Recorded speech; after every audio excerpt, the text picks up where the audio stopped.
महात्मा गांधी जी की भी संकल्पना रही है, बाबा साहब डॉक्टर अम्बेडकर जी की भी संकल्पना रही है। उसी आधार पर लोक सेवा आयोग में जो प्रतियोगी परीक्षाएं हुआ करती थी, उन परीक्षाओं का अंग्रेजी के साथ साथ हिंदी में कर दिया।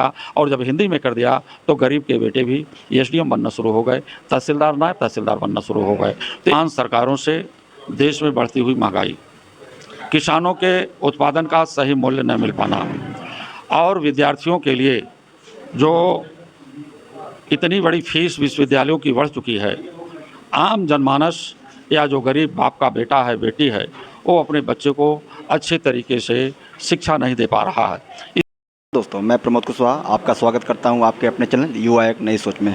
जैसा कि आप देख रहे हैं, चुनाव आयोग ने उपचुनाव की घोषणा कर दी है, उसकी तारीख भी आ चुकी है। अभी हम देश की तीसरी सबसे बड़ी पार्टी और प्रदेश की सबसे बड़ी पार्टी समाजवादी पार्टी के प्रदेश अध्यक्ष श्यामलाल पाल के आवास पर हैं, उनके निजी निवास स्थान पर हैं। आइए उनसे बात करते हैं कि उपचुनाव होने हैं, उनकी क्या तैयारी है, क्या मुद्दे हैं जिस पर वो जनता को लुभा सके। आइए बात करते हैं। आ गए हैं अब सर, सबसे पहले तो उपचुनाव होने वाले हैं और 9 सीटों पर उपचुनाव होने वाले हैं। सर, आपकी पार्टी क्या स्टैंड है, क्या तैयारी है? मेरी समाजवादी पार्टी की पूरी तैयारी है सभी विधानसभाओं में जहां उपचुनाव होने हैं। हमारी तैयारी तो मिल्कीपुर विधानसभा में भी है, हमने कैंडिडेट भी दे दिया है। पर भारतीय जनता पार्टी भयवश डरवश कि हम समाजवादी पार्टी से हार जाएंगे, इसलिए चुनाव नहीं कराना चाहती है। सर, क्या मुद्दे होने वाले हैं उपचुनाव के पहले? क्योंकि 27 में जो है उपचुनाव नहीं होने हैं, 27 में चुनाव होने हैं, तो उसके पहले उपचुनाव होने वाले हैं, तो ये सेमीफाइनल के रूप में देखा जा रहा है। तो इस पर क्या आपकी स्टैंड? वर्तमान समय में जनता के सामने बहुत बड़ी चुनौती है। वर्तमान सरकारों से देश में बढ़ती हुई महंगाई, किसानों के उत्पादन का सही मूल्य न मिल पाना और विद्यार्थियों के लिए जो इतनी बड़ी फीस विश्वविद्यालयों की बढ़ चुकी है, आम जनमानस या जो गरीब बाप का बेटा है बेटी है, वो अपने बच्चे को अच्छे तरीके से शिक्षा नहीं दे पा रहा है। इसी बात को लेकर के समाजवादी पार्टी के नेता धरती पुत्र मुलायम सिंह यादव जी ने भारतीय संविधान में जो व्यवस्था दिया था कि देश में यदि शिक्षा निःशुल्क हो जाए तो देश का हर आदमी जो है अपने बच्चों को पढ़ा लेगा।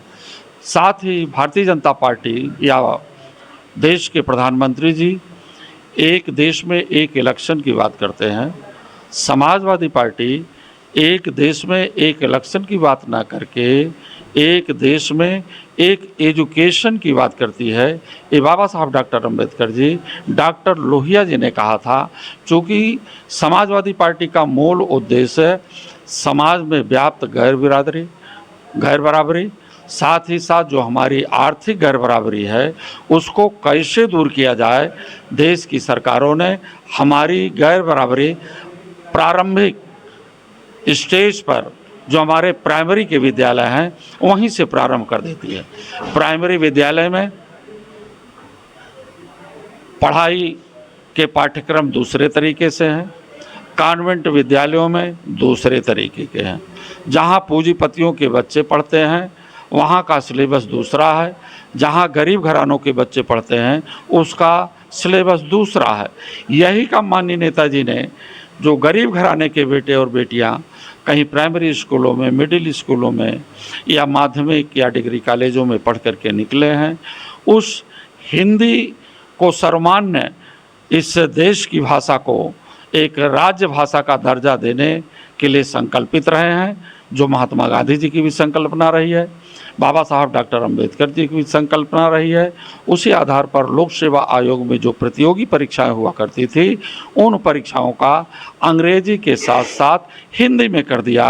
और जब हिंदी में कर दिया तो गरीब के बेटे भी एसडीएम बनना शुरू हो गए, तहसीलदार नायब तहसीलदार बनना शुरू हो गए। तो ये पूरी व्यवस्था, एक जो हमारी सामाजिक व्यवस्था है वो बराबरी पर लाने की थी, लेकिन भारतीय जनता पार्टी गैर बराबरी को ज़्यादा प्रोत्साहन दिया करती है, पूंजीवाद को, सामंतवाद को बढ़ावा दे रही है। सर, पीडीए पर कितना भरोसा है? सर, पीडीए पर पूरा भरोसा है। पीडीए के लोगों ने तो भारतीय जनता पार्टी के डबल इंजन को फोड़ डाला, इसलिए पीडीए के लोग सामने आए हैं अपने संविधान को बचाने के लिए, लोकतंत्र को बचाने के लिए। सर, मिल्कीपुर में चुनाव नहीं हो रहे हैं, इस पर क्या आपकी राय है? पूरी तरह से प्रदेश के मुख्यमंत्री जी की नींद हराम हो चुकी है और उस स्वयं वहाँ का प्रभारी बन गए हैं और चुनाव आयोग से मिलकर के मिल्कीपुर के चुनाव को रोकने का काम कर रहे हैं। ये निश्चित रूप से हारने के डर से बहुत भयभीत हैं। इनकी नीति करवट बदलने के बावजूद भी नहीं आ रही है। सर, चुनाव से पहले ही दंगे होते हैं सर, जैसे कि भी बहराइच में हो रहे हैं सर, इस पर उपचुनाव पर क्या प्रभाव पड़ेंगे सर, ये इस पर क्या आपकी क्या राय है? भारतीय जनता पार्टी इस देश में भाईचारा का माहौल नहीं पैदा करती है। वो एक सांप्रदायिक पार्टी है। वो एक दूसरे को लड़ाने का काम करती है और वो लड़ा करके सत्ता जब हासिल कर लेती है तो उनके आरक्षण के साथ छेड़खानी करती है। देश की सरकारी संस्थाओं को बेच करके पूंजीपतियों के चंगुल में दे देती है। नौकरी के नाम पर इनकी संविदा भी फेल है। किसी को कहीं भी रोजगार नहीं मिल पा रहा है आज की तारीख तक।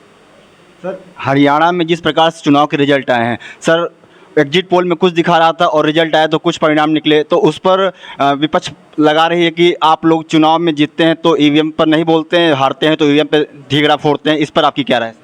समाजवादी पार्टी के राष्ट्रीय अध्यक्ष माननीय अखिलेश यादव जी ने पूरे देश की जनता को कहा कि हम ईवीएम से जीतकर ही ईवीएम को हटाएंगे। बेईमानी भारतीय जनता पार्टी की चरम सीमा पर है, जुर्म और जाति चरम सीमा पर है और जालिमों के राज में कभी भी शोषित वंचित पीड़ित लोगों का अधिकार नहीं मिल सकता है। इन सब मुद्दों को लेकर के समाजवादी पार्टी लड़ाई लड़ रही है। सर, बीजेपी के जो राष्ट्रीय अध्यक्ष हैं जेपी नड्डा जी, जब चुनाव आता है तो वो आरक्षण की बात करते हैं कि आरक्षण हम देंगे, और जो सेना में जो वैकेंसी आई है उस पर उनको पक्का करने की बात करते हैं। उसके पहले वो क्यों नहीं करते, उस पर आपकी क्या राय है सर? देखिए, भारतीय जनता पार्टी पूरी तरह से उसकी मानसिकता शोषितों वंचितों पीड़ितों के लिए नहीं है। वो इस देश में आरक्षण नहीं देना चाहते हैं।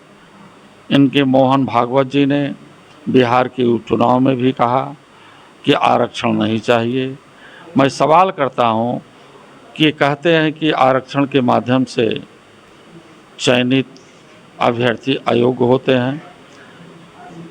उससे बड़ा सवाल है, क्या जो ये पेपर लीक के माध्यम से इंजीनियर, डॉक्टर, प्रोफेसर बना रहे हैं, नीट की परीक्षा में एक बड़ा घोटाला हुआ, मध्य प्रदेश में सीएमटी की परीक्षा में बड़ा घोटाला हुआ, और सामान्य सी नौकरी जो पुलिस की होती है उत्तर प्रदेश में, उसका पेपर इन्होंने लीक करवा दिया।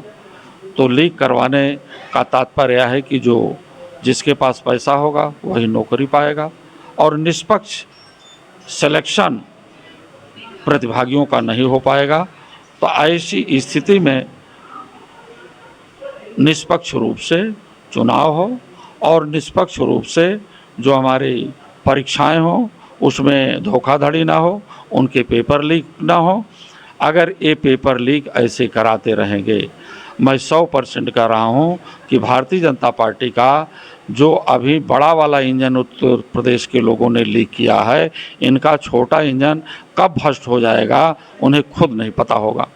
सर, बेटी बचाओ तो सर उपचुनाव होने वाले सर, कितनी सीटें जीतने जा रहे हैं आप? देखो, इस चुनाव में आपने बात किया बेटी बचाओ और बेटी पढ़ाओ का, सीटें तो हम सब जीतेंगे। इन्हीं बेटी बचाओ और बेटी पढ़ाओ का जो नारा दिया, ये निराधार असत्य है। देश में तमाम प्रकार के रेप हो रहे हैं, सामूहिक गैंग रेप किए जा रहे हैं, उनके मर्डर कर दिए जा रहे हैं। तो बेटियों ने भी सौगंध ले लिया है, समाज की वो भी शपथ लिए हैं, हमारा संविधान रहेगा तो देश रहेगा। संविधान में ये नहीं लिखा गया है कि बेटियों के साथ इस प्रकार से अन्याय और जुर्म हो। भारतीय जनता पार्टी किसी भी तरीके से जब इनके लोग फंस रहे हैं तो गुंडों की तरह सड़कों पर घूम रहे हैं, उनके ऊपर न तो FIR दर्ज किया जा रहा है और न उन्हें जेल ही भेजा जा रहा है। आखिरी क्वेश्चन सर, फूलपुर में जो चुनाव होने वाले हैं सर, इस पर क्या तैयारी है, क्योंकि हम फूलपुर से हैं, तो इसके बारे में आपकी क्या राय है? फूलपुर सहित सभी प्रदेश में होने वाले उपचुनाव में सभी कैंडिडेट्स भारतीय संविधान को बचाने के लिए तत्पर हैं और सभी सीटें समाजवादी पार्टी जीतेगी। तो आप देख रहे थे हमारे साथ माननीय श्यामलाल पाल, प्रदेश अध्यक्ष समाजवादी पार्टी, और कैमरामैन अमित कुशवाहा के साथ मैं प्रमोद कुशवाहा। धन्यवाद।